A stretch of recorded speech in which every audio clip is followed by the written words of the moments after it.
O programa a seguir é livre para todos os públicos.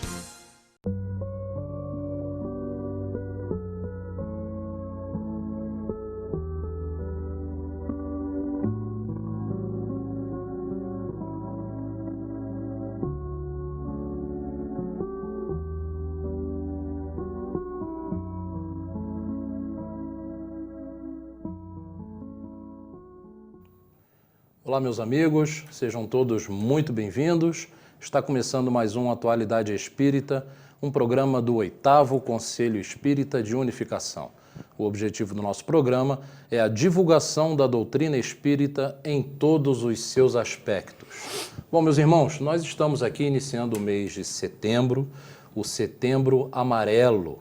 Então é um mês mundialmente conhecido como o mês de preservação da vida. Diga não ao suicídio. Então nós teremos durante este mês de setembro somente entrevistas voltadas para o tema suicídio e a valorização da vida. E hoje nós temos aqui o prazer de receber um companheiro nosso da Associação Espírita Fraternal, o doutor Nilton Vieira. Nilton, em primeiro lugar, muito obrigado por ter aceitado o convite e estar aqui conosco. É um prazer estar aqui com todos e um olá a todos os irmãos e amigos do Atualidades Espíritas.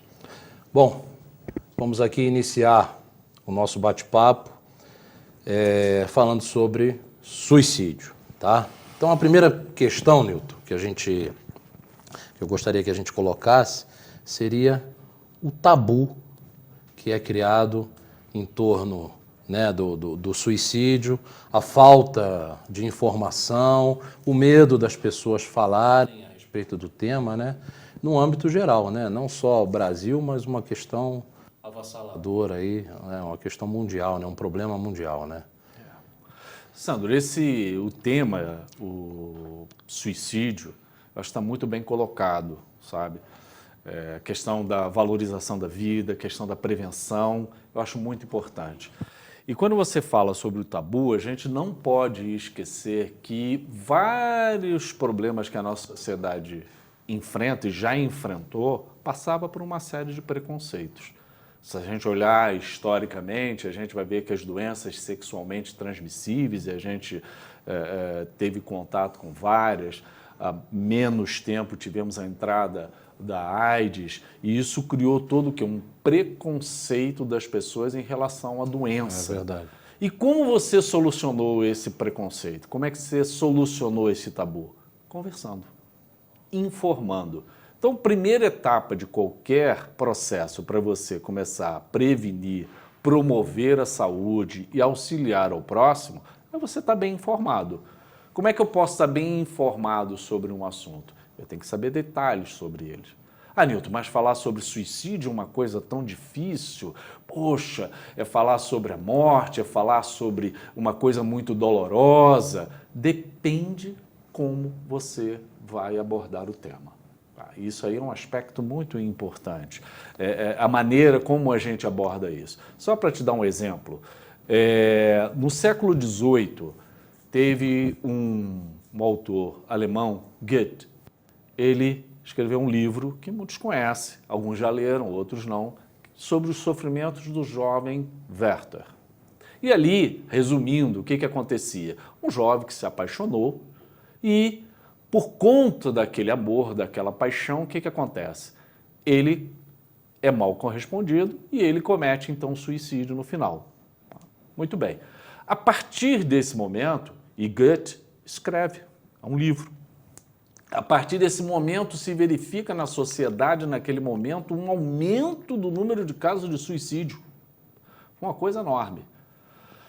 Bom, isso se verificou ao longo de anos e anos e anos, esse chamado fenômeno Werther, como se chamava.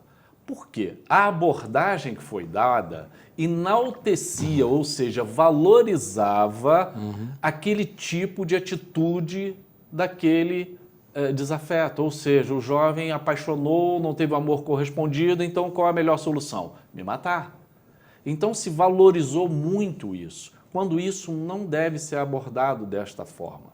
É isso hoje que a Organização Mundial de Saúde, ela tem um manual, que até aquele nosso irmão, o André Trigueiro, que é um jornalista, ele escreveu um livro que se as pessoas lerem, é excelente, chamado Viver é a Melhor Opção. Lá ele descreve uma série de informações, é um livro pequeno, recomendo as pessoas a lerem ele, e ele fala justamente sobre essa cartilha, esse manual da mídia, em que ali eles orientam como você deve levar essa informação. Em termos gerais, primeiro, nunca colocar a informação de quem cometeu o suicídio como manchete. Nunca. Isso tem que vir a informação sim, mas de uma forma mais... discreta. Isso, de uma forma mais discreta. Segundo aspecto, você não deve enaltecer, você não deve engrandecer o ato que a pessoa fez. Senão você cria em torno dela o quê? Uma atitude como se ele fosse um herói. Não, você não deve enaltecer aquilo. E terceiro, em termos gerais, você não deve descrever o quê? O método, como a pessoa cometeu o suicídio. Então ali já tem as linhas gerais de como você vai passar para as pessoas a informação. Outra coisa assim importante, que aí a gente vê o lado bom de como você deve divulgar, como você deve repassar isso. E isso o André Trigueiro ele comenta nesse livro, no Oscar de 2015, eram 2 vencedores, tiveram vários, né? Mas 2 vencedores foram destacados. Né? E a primeira vencedora, ela ganhou por um documentário. Nesse documentário ela fazia uma avaliação do trabalho dela numa assistência telefônica, como a gente tem o CVV aqui, que você, diante de uma situação que você está mal, você não está bem, está pensando em se suicidar, você telefona para o Centro de Valorização da Vida, que é o CVV, e conversa com alguém do outro lado. E ela também criou uma linha telefônica nos Estados Unidos, mas para acolher quem? Aqueles ex-combatentes do Vietnã e do Afeganistão. E teve um resultado maravilhoso com essa linha telefônica. E ela fez um documentário sobre isso. E ganhou um prêmio em relação àquilo dali. Tá? E ela conseguiu diminuir muitos casos de suicídio entre esses ex-combatentes. Porque eram pessoas que saem da guerra, Santo. O cara vive aquela situação dramática da guerra, volta para casa, ele se sente outra pessoa, ele está completamente perturbado, alucinando. E aí o que eles fazem? Não consegue mais se inserir, comete suicídio. E através desse canal, que era um telefone, ela reduziu drasticamente. Mas o mais interessante é que ela sobe no palco para receber a estatueta, recebe a estatueta, ao vivo, você imagina, ao vivo, mais de 1 bilhão de pessoas assistindo, e aí ela disse assim, dedico esse Oscar a meu filho que cometeu o suicídio. Aquilo foi um choque, ao vivo. Até eu fiquei arrepiado. O pessoal disse assim, Deus do céu, o organizador do Oscar disse assim, meu Deus, o que essa mulher está falando? Ela disse assim, não podemos mais varrer para debaixo do tapete este tema. Temos que abrir isso para a sociedade. Você imagina, um canal de divulgação, mais de 1 bilhão de pessoas vendo ao vivo. Aí tá, aplaudiram, ela desceu, passou um pouquinho o tempo lá no Oscar, teve um outro ganhador daquele filme, Um Jogo de Imitação. Eu acho que é isso, um jogo de imitação que ele decifra uns códigos nazistas. Sobe o rapaz de uns 26 anos para receber. Subiu, no mesmo dia, subiu, recebeu a estatueta, segurou. Eu quero fazer uma dedicatória e dizer uma coisa a vocês. Eu, na minha adolescência, tentei o suicídio. Imagina. Segundo a falar sobre suicídio naquele dia. Aí ele disse assim, eu falo para vocês porque eu tentei, eu superei e quero dizer para vocês o seguinte, que todos têm condição de chegar aonde eu cheguei. Porque foi muito difícil para mim. Mas hoje eu consegui superar isso tudo. Então você repara, é uma outra forma de você levar uma informação para a sociedade. Você tem que falar. você precisa conversar, você precisa trazer essas informações. Você repara, um livro que causou um efeito catastrófico de aumento dos casos de suicídio e outros, depois do Oscar, que não teve um efeito desse. Né? São dois pesos. E precisa dar dar o exemplo, né? Quer dizer, uma pessoa que tentou o suicídio, né? Falar sobre isso é muito forte, né? A gente, inclusive, já conversou sobre isso algumas vezes, né? Na associação, que é importantíssimo você ter pessoas com essa experiência, né? Digamos assim, para poder chegar próximo a outras pessoas que têm a intenção, que falam sobre o assunto, né? Para mostrar a sua realidade, que você superou, que você saiu disso, né? Agora, Nilton, outra coisa que é assustadora, que eu acho importante a gente falar nesse primeiro bloco, é a questão dos números. Sim. Né? No mundo, no Brasil, né? Como é que está esse panorama geral? Isso é uma coisa importante. Daí vem o tema, daí vem a importância de se falar sobre isso. Porque quando a gente fala sobre o suicídio, gente, nós estamos querendo falar sobre a vida. Na verdade, a gente quer fazer uma prevenção para que as pessoas evitem chegar a esse ponto. A ideia é você valorizar a vida, você falar sobre o valor que a vida tem, a beleza, o colorido de viver, de se construir uma existência enquanto nós estamos aqui. Isso é o mais importante e com isso a gente afasta a ideia do suicídio. Em termos mundiais, só para você ver o impacto disso a nível de saúde pública, a Organização Mundial de Saúde, no último boletim, ela avalia que existam por ano no mundo de 800 a 1 milhão de suicídios. 800 mil a 1 milhão de suicídios por ano. Isso aí, fazendo um cálculo matemático, você chega a um caso de suicídio a cada 40 segundos. Ou seja, enquanto nós estamos aqui conversando neste programa, quantas pessoas já cometeram 60 pessoas. Suicídio? Que é uma a cada 40 segundos. E para cada um que comete, 20 tentam. Existem 20 tentativas. Nilton, mas quer dizer então quando a pessoa ela diz assim, olha, eu vou cometer o suicídio, ela não vai cometer. Vai. Fica atento. A gente sabe que precisa valorizar essa informação que a pessoa está dando. Ela não está falando isso da boca para fora. Isso já vem sendo arquitetado, organizado dentro da cabeça. Então esteja atento. Se é um filho, se é uma filha, se é um parente, se é um avô, se é um tio, se é uma tia, se já está falando em algum desinteresse pela vida, fique atento a isso aí. Aproxime-se, estenda a sua mão, forneça o seu coração para que você possa acolher essa pessoa, porque ela já está em pensamentos, em ideação, ideias formando na cabeça, para que ela possa construir alguma coisa no sentido de eliminar a vida. E é importante falar abertamente do assunto, né? Abertamente. Tem que chamar e falar, olha, suicídio não resolve, não é por aí, não adianta você ficar tentando dar contornos, né? Não adianta nada disso.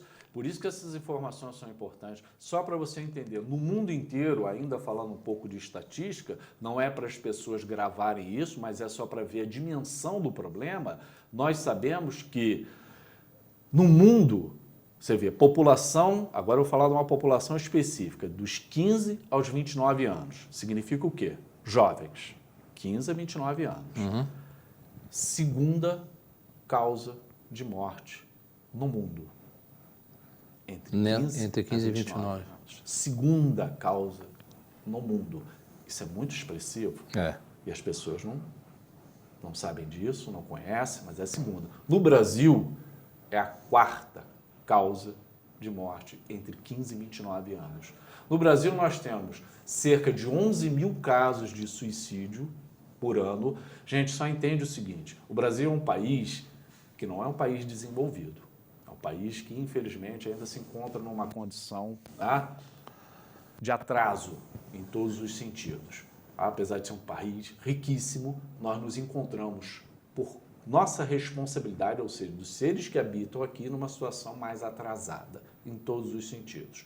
Bom, neste país, a notificação de qualquer doença ainda é pequena, é baixa. Então, se eu falo para você que são 11 mil casos no ano, você pode botar muito mais do que isso. Podem ser 20, né? Exatamente, você pode botar muito mais do que isso aí. Não vai ser de jeito nenhum 11 mil casos. não é? E a gente sabe que são, em média, aí, uns 32 casos dia de suicídio. São 32 vidas que são ceifadas. No Brasil. No Brasil. Isso nós estamos no Brasil. E no Brasil ainda, um panorama estadual. O estado que mais tem registro de casos de suicídio é o Rio Grande do Sul. Aí você pode dizer, pô, Nilton, mas o Rio Grande do Sul é um estado que tem um melhor sistema de informação, mais organizado e tudo mais. Concordo com você, com certeza. De repente, estados do Norte e Nordeste podem ter até muitos casos, mas a notificação ainda é muito precária. Então, a gente tem um desbalanço nessa informação em relação a isso aí. Outra informação relevante é em relação também, homens se suicidam mais, mulheres tentam mais o suicídio. Indígenas cometem mais o suicídio também. A população indígena é uma população que acabou sendo marginalizada, eles perdem o referencial cultural deles. Então tem um alto índice de suicídio nos indígenas e nas crianças indígenas. Nas crianças indígenas o índice é alto. O idoso também. E a gente depois vai falar sobre isso, o idoso também é muito vulnerável. Eu ia lhe perguntar sobre o idoso. O idoso é vulnerável na medida do seguinte, veja bem, a Organização Mundial de Saúde, ela identifica alguns fatores chamados de risco para que aumente justamente o risco de você cometer um suicídio. Quais seriam? Primeiro, se você é uma pessoa sozinha. A gente sabe que as pessoas que têm família, que são casadas, que têm filhos, elas têm menos probabilidade. Não quer dizer que uma pessoa que tenha família, tenha tudo, não cometa o suicídio. Não, mas tem menos probabilidade. Por quê? Tem uma família, tem um lar, tem uma estruturação.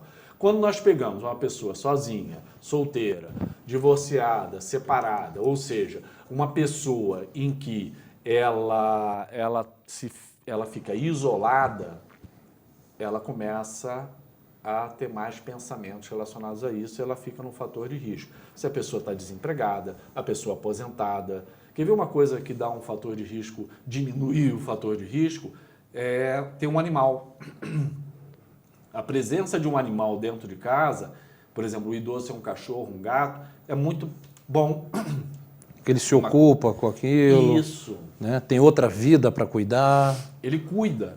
Então, uma coisa importante para o idoso, quando ele está sozinho assim, se ele tiver a proximidade. Por isso que é importante o idoso, quando a gente fala, vai lá conversar com seu pai, vai lá conversar com a sua mãe, vai visitar o idoso no laje. Não só no laje, se você tem uma pessoa idosa dentro da sua casa, dá atenção a ela, dedica um pouco do seu tempo para ouvi-la, para conversar com ela. Ah, Nilton, mas o idoso é chato, ele repete as coisas, ele fica dizendo sempre as mesmas coisas, demora para fazer as coisas, demora para se vestir, demora para andar. Gente, nós vamos chegar lá. Se a gente não desencarnar agora, nós chegaremos lá. Esperamos que sim, né? E que, com certeza, nós vamos querer que alguém cuide da gente, né, Sandro? Com certeza. Eu vou querer que a pessoa tenha paciência de me ouvir, de eu me alimentar, de eu me vestir, de eu ir ao banheiro. Como diz o padre Fábio de Mello, eu ouvi uma passagem dele dizendo, bota o padre Fábio no sol, tira o padre Fábio do sol. Quer dizer, alguém para te botar e tirar do sol, né? Porque senão, lembrar de tirar do sol é mais importante, né? Agora, então já é uma questão de saúde pública, né? Sim, já é uma questão de saúde E como é que isso tem sido os governos, né? A nível da nossa sociedade, assim, muito pouco organizado, é o que a gente pode dizer. Mesmo nos países desenvolvidos, ainda é um tema delicado para ser abordado e as medidas são eu considero ainda muito iniciantes, muito precárias em relação a isso daí.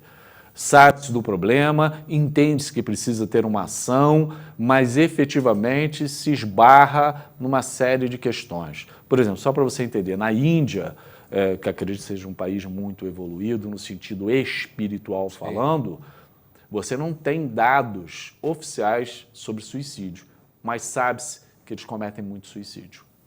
Tá? Mas a gente tem uma visão da Índia como sendo um país muito espiritualizado, né? Mas há muito suicídio naquele país lá.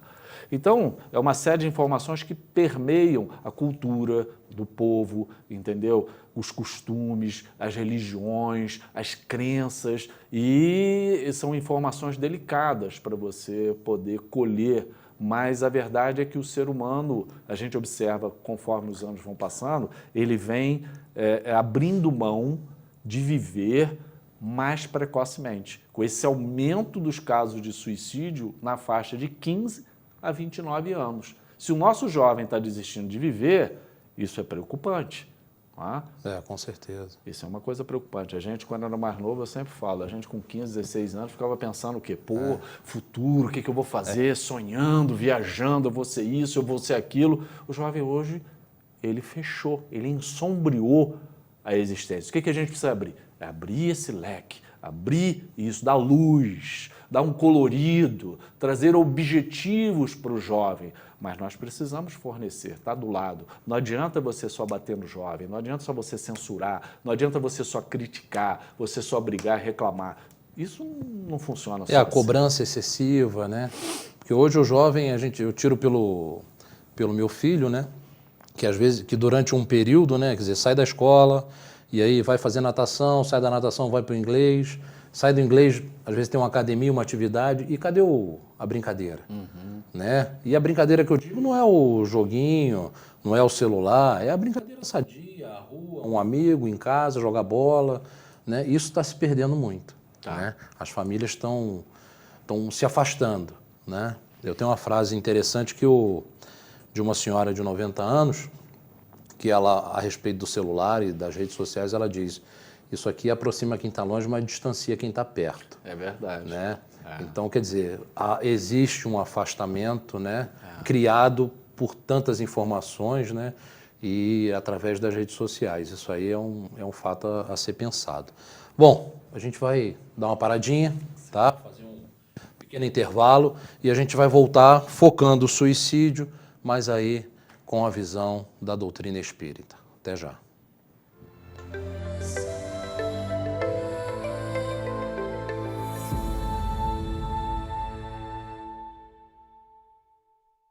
Acesse tvzoom.com.br e fique por dentro das principais notícias de Nova Friburgo.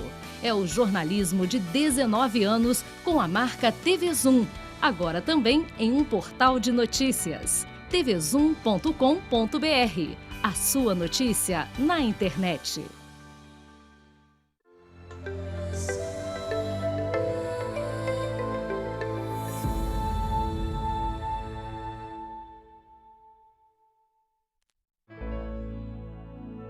Espíritas, amai-vos, eis o primeiro ensinamento. Instruí-vos, eis o segundo.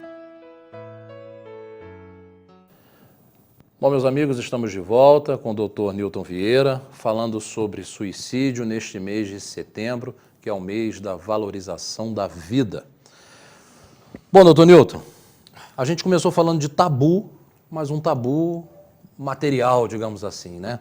Então agora a gente vai focar aqui na doutrina espírita e eu queria começar falando também do tabu criado dentro das casas espíritas, a dificuldade às vezes da casa espírita abrir para permitir uma palestra, um estudo a respeito, as pessoas também falarem mais a respeito da vida, porque o suicídio hoje, até segundo informações do próprio Emmanuel, né, e a gente vai se aprofundar um pouco mais, mas grande parte dos espíritos que desencarnam hoje desencarnam através do suicídio. Não só o direto, como o suicídio indireto, digamos assim, o inconsciente. Né? Então eu queria que a gente desse uma passada aí por esse tabu que existe dentro da doutrina espírita. Sandro, eu acho importante nós conversarmos sobre isso aí, porque, como a gente falou no início, no primeiro bloco, sobre o tabu na sociedade de forma geral, a gente vai encontrar também dentro da nossa própria casa espírita, como a gente encontra em todas as religiões. Essa que é a questão. E a gente precisa também abrir espaço para conversar. O tema não é um tema de morte, como a gente fala. O tema é um tema de vida. Isso que precisa ser abordado. Então a gente precisa cada vez falar mais.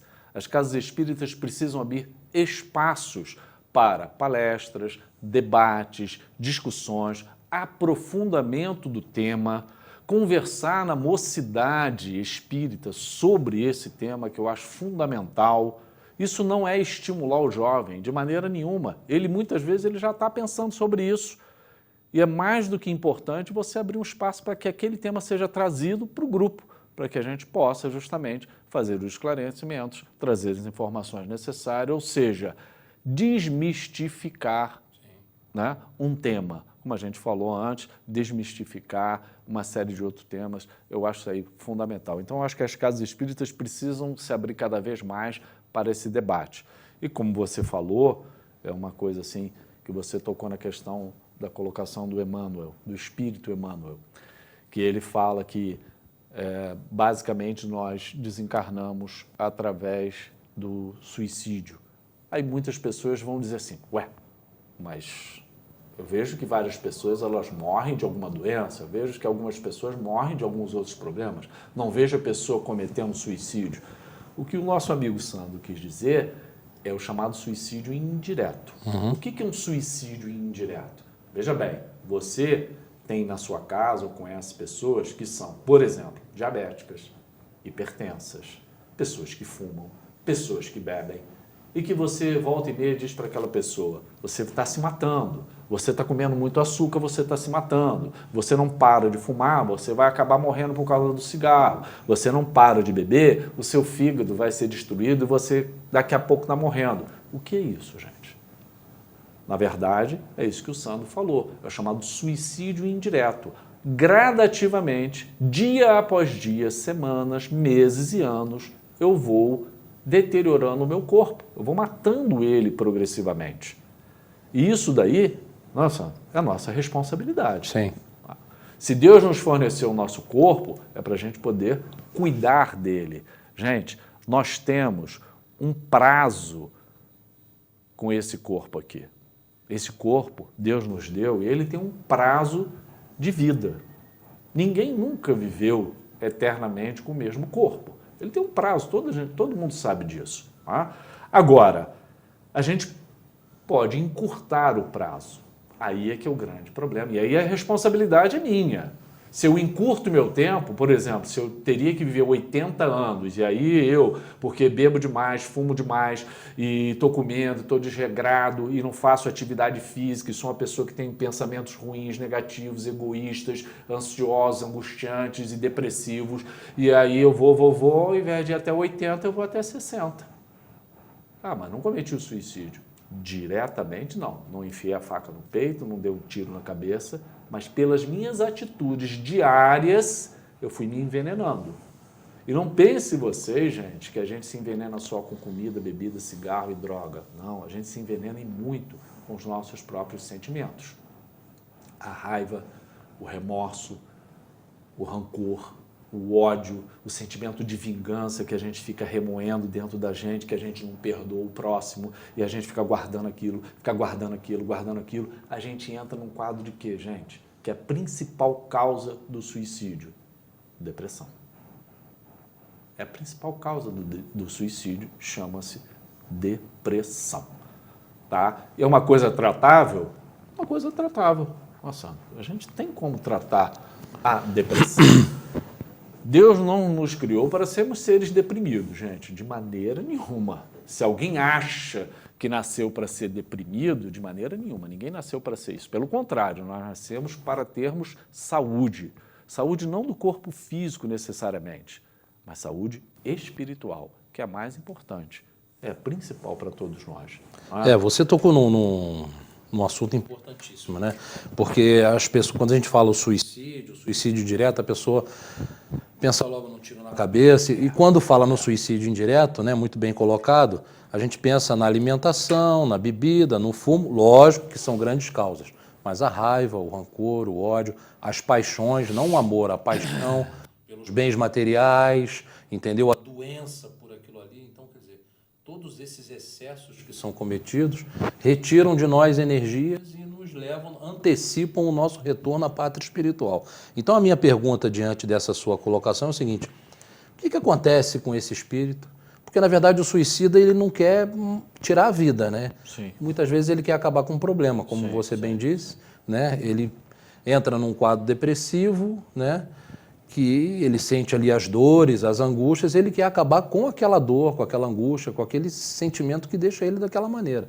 Né? Ele não quer A vida é uma maneira que ele encontra de tentar abreviar esses sentimentos, né? Não sei se eu consegui me colocar bem. A doutrina espírita diz o quê? O que acontece com esse suicida? Sandro, você bem colocou aí na sua exposição como é que é a questão do suicida. Tá? Ou seja, ele não quer acabar com a vida, ele quer acabar com aquela dor, porque aquela dor é uma dor na alma.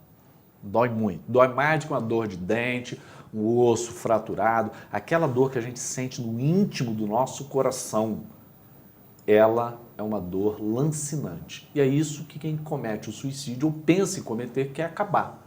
Ele quer acabar com essa dor. Ele não vê outra solução. Tá? Só que o que a doutrina espírita nos diz? Ela diz o seguinte, nós somos criados seres que no momento que Deus nos criou, nós somos imortais. No momento criado, nós nunca mais vamos deixar de existir. Ah, Nilton, mas quando a gente vai no enterro, está lá aquele corpo que ele não se mexe mais. Falou bem. Morre o corpo físico. Aquela matéria que você conhece deitada ali como Newton, ela morre.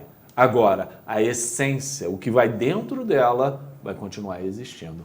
Por isso que a doutrina diz, é uma porta falsa. Ou seja, você comete o suicídio pensando em se livrar daquela dor. O corpo morreu, porque você deu um tiro na cabeça, você enfiou uma faca no peito, você atirou da ponte, o corpo não se mexe mais. Contudo, o espírito, ele se desliga. E ele retém o quê? A essência do ser, a inteligência do ser, a vontade do ser. Está ali dentro, nesse espírito. A identidade está nele. Então, na hora que você cometeu o suicídio, você continua sentindo. Aí é que vem o grande sofrimento. Porque imagina, você se desliga do corpo, percebe, na verdade, que você continua pensando, continua consciente e pensa, ué, eu não morri? Acabei de dar um tiro na cabeça, mas o que aconteceu? Eu estou continuando a viver. Aí é que vem a grande ilusão, porque você continua vivo. Você continua vivo. E sofrendo mais ainda, porque você achou que ia eliminar o problema e vai continuar com o problema, porque ninguém fica curado ou santo só porque desencarnou. Não é? A gente continua sendo a mesma pessoa e vai precisar evoluir. Então o que a gente faz? Se a gente tem um prazo de vida nesse mundo aqui, vamos usar esse prazo. Tá? Quando chegar o momento de partir, é o momento de partir, a gente continua a nossa evolução do outro lado. Agora, antecipar isso vai trazer só mais dor e sofrimento. Agora, quanto a essa questão, algumas pessoas, inclusive no meio espírita, fazem muito a seguinte pergunta. Se a pessoa tem que viver 80 anos e morreu aos 60, através do suicídio, né? Naturalmente, morreu aos 60, se suicidou aos 60 anos, esses 20 anos restantes são 20 anos de sofrimento?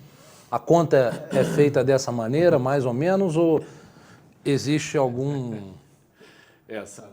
Graças a Deus que a matemática não é essa. Porque se Deus fosse só atuar da forma pela justiça, seria isso aí. Você veio programado para viver 80 anos. Você viveu até 60, então faltam 20. Então você ficou com um débito de 20 anos. Então você tem que ainda sofrer 20 anos. Mas graças a Deus que Deus é misericordioso acima de todas as coisas. Então, o que acontece? Vai ser levado em conta muitos fatores em relação a isso. É difícil a gente dizer quanto tempo a pessoa iria sofrer ainda ou viver e tudo mais. Mas o fato é que não existe essa conta matemática certa, de maneira nenhuma. Deus vai procurar sempre nos ofertar, nos oferecer outras formas de você reparar aquele problema. Com certeza, isso aí vai acontecer. Uma das formas que a gente acredita na doutrina espírita é a reencarnação. Então, o que a gente sabe é que, cometido o suicídio, os espíritos entram numa preparação para reencarnar, que é a melhor maneira que se encontra de você de restabelecer o seu equilíbrio novamente. Vai ser através da reencarnação, que é uma santa misericórdia de Deus. E você pode acontecer isso com pouco tempo, porque, na verdade, muitos suicidas não demoram tanto tempo assim no mundo espiritual, não. Eles tendem logo à busca da reencarnação. É dolorosa? É, porque imagina, no momento em que você der um tiro na sua cabeça, fica registrado numa estrutura do seu corpo chamado perispírito a impressão do que você causou com aquele tiro. E, obviamente, aquilo não desaparece. Você faz os curativos no mundo espiritual, você tenta o reequilíbrio, mas quando você reencarna, você leva aquelas informações para um novo corpo. E pode, muitas vezes, nascer padecendo de algumas doenças ou de alguns sofrimentos, tipo, por exemplo, pessoas que têm dores de cabeça. Eu não estou dizendo, gente, que quem tem dores de cabeça cometeu suicídio. Não. Vamos esclarecer isso, tá? É um exemplo, mas não estou dizendo isso. Pode ser que a pessoa tenha aquela dor de cabeça por alguma atitude que ela tenha tomado numa vida anterior relacionada ao suicídio. E aí fica uma dor de cabeça que nunca desaparece, mas não vai desaparecer nessa vida, porque é uma reparação que ela precisa realizar no perispírito dela, entende? E o suicida? O suicida nasce sempre com essa tendência suicida. Por exemplo, deixa eu tentar me expressar melhor. O ser, ele se suicidou na última encarnação aos 40 anos de idade. Então, na atual, reencarnou aos 40 anos de idade. Ele vai ter um confronto com algum tipo de problema que vai trazer a ele aquela lembrança, aquele despertamento, para que ele supere, no caso, essa tendência suicida. Será que funciona mais ou menos dessa maneira? Como são os problemas, né? Sim, ou seja, quando a gente está preparado, o problema chega, né? Sempre que a gente tem força para superar, né? Tem um ditado, né, muito inteligente que diz que Deus só dá o problema quando a gente tem condições de suportá-lo, né? Então, no período exato, né, no período em que ele passou por aquele problema e que ele fraquejou, ele já nasce com essa tendência, com esse objetivo. Lá no seu mapa reencarnatório, ele coloca isso aí como superação, como uma prova. Você repara, quando você cometeu o suicídio e você parte, vamos dizer, para a primeira reencarnação, você pode observar que numa primeira reencarnação é como se você estivesse novo ainda, vindo de um processo de suicídio, e uma primeira reencarnação depois daquele processo de suicídio. Você estaria, vamos dizer assim, mais fragilizado. Poderia acontecer novamente suicídio? Poderia, é uma possibilidade. Mas poderia não acontecer? Também pode não acontecer.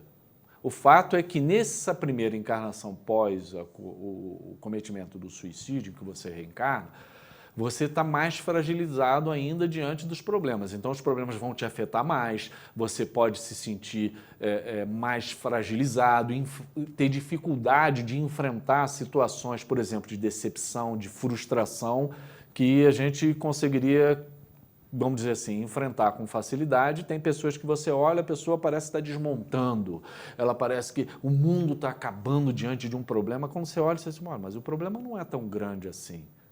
Isso é bem menor, mas por que você está achando que o problema é desse tamanho?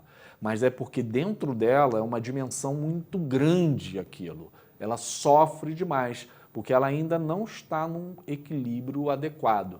Então, nas primeiras reencarnações pós-suicídio, ainda é difícil. À medida que o tempo vai passando das reencarnações, a pessoa vai ficando mais o quê? Mais sólida, mais firme, com mais consistência, e ela vai conseguindo superar com mais habilidade. É óbvio também que a espiritualidade ela vai adequando a encarnação. Então, se ela acha que você pode ter um fracasso numa encarnação, o que ela faz? Ela limita teu corpo ao máximo. Sim. Ela vai limitar seu corpo. Então, você vai nascer com problemas especiais, problemas neurológicos, limitações de andar, limitação de falar, dependente, muitas vezes, de muitas pessoas. Qual é a finalidade disso? A finalidade é que você consiga levar a encarnação até o fim, Sim. com sérias limitações, mas que não consiga sozinho cometer outra vez o suicídio. Então, Deus vai dando, vamos dizer assim, vai ampliando as suas possibilidades à medida que você vai se fortalecendo. Então, isso aí, o mundo espiritual também trabalha com a limitação do corpo físico. Limita mais ou limita menos, dá mais liberdade ou menos liberdade de acordo com o que você vai, vamos dizer assim, galgando, né? Cada degrau que você vai subindo, você vai ganhando um pouquinho mais de liberdade nas encarnações subsequentes. Newton, eu queria aproveitar a gente tem alguns minutos ainda, aproveitar o final do programa para a gente enfatizar bem, né, os combates que podem ser feitos, né, dentro das casas espíritas, através de palestras, que você muito bem colocou, as ações que as casas têm que fazer, né, a preocupação no atendimento fraterno, em criar cursos, abrir para palestras, né, não só no mês de setembro, mas durante o ano inteiro. A gente ainda estava falando disso anteriormente, né, que existe ainda esse preconceito, as casas não gostam de tocar no assunto, às vezes, dependendo da época do ano. Isso é importantíssimo que as casas espíritas, não só, a gente está falando do espiritismo porque é a nossa praia, né? Quer dizer, é o tema do nosso programa, é o nosso objetivo. Mas no âmbito geral, né? É importantíssimo isso. E dentro da doutrina espírita, como a gente vê preconceito, que ações realmente as casas espíritas podem fazer, além das palestras, né? Além do atendimento ali fraterno, que a gente recebe muitas pessoas, muitas indicações com esses casos de suicídio. Sandro, como você bem colocou, nós precisamos abrir.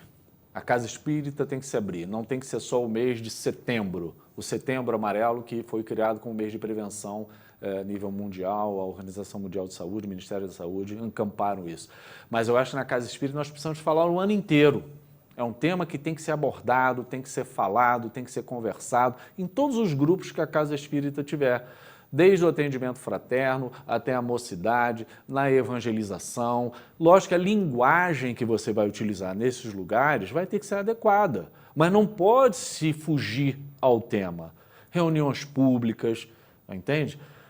Ou seja, nós precisamos acolher as pessoas que têm as ideias, que já tentaram e que são grandes, tem grande potencialidade de tentar outra vez. Então, eu acho que todas as ações de educação, elas são muito importantes para que sejam realizadas dentro da casa espírita. A casa espírita precisa primeiro conversar sobre o tema, conhecer mais, aprofundar isso que a gente está falando, conhecer essa estatística, o que acontece na sua cidade, e aí propor ações que a gente possa trabalhar melhor dentro da casa. Né? Outra questão, Friburgo ainda não tem um centro de valorização da vida que cuide do suicídio, mas teremos em breve, né? A gente está organizando aí com um grupo de psicólogos, algumas pessoas que estão se mobilizando para que a gente possa trabalhar principalmente com o jovem, no sentido de criar algumas medidas que possam ajudar o jovem a sair dessa falta de objetivo na vida, ficam bebendo, fumando, cheirando pelas ruas, pelas praças de Friburgo, e a gente poder acolhê-los num trabalho construtivo de música, de arte, pedagógico, e aí criar um sentido de vida para eles na existência. Eu sei que você empenhado aí. Estamos empenhados aí. Nesse projeto, sentido, né? Já tem uma data assim? Não, ainda não. Está numa fase de construção mesmo, que é bem delicado ainda, mas ainda está numa fase de construção. Mas vai acontecer, né? Com certeza. Ótimo. Então, meus irmãos, chegamos aqui próximos ao fim do nosso programa. Eu espero aí que durante esse mês vocês tenham a oportunidade de assistir a cada programa que aqui faremos falando sobre o suicídio. E eu queria que você aproveitasse aí esse minutinho final para deixar a sua mensagem sobre esse tema tão importante. Meus irmãos, meus amigos, a mensagem que eu digo para vocês é o seguinte: vamos viver. Viver é muito bom. Vamos construir uma vida melhor possível. Vamos dar o melhor de cada um para a nossa existência. E se dentro da sua casa você começa a verificar que existem pessoas que estão mudando o seu comportamento, seja o idoso, seja o jovem, seja a criança, fica atento. Se você não sabe o que fazer, procura um profissional que possa te auxiliar, um psicólogo, um médico, um amigo, a sua religião, que possa te ajudar, mas não feche os olhos. Abra os olhos, fique atento, porque a gente tem grande chance de reverter situações que estão em andamento e que podem ser completamente modificadas e você outra vez trazer a pessoa para a vida. Doutor Newton, Obrigado. Sabe que eu sou seu fã, né? Então, meus amigos, meus irmãos, fiquem todos com Deus. Uma boa semana e muita paz.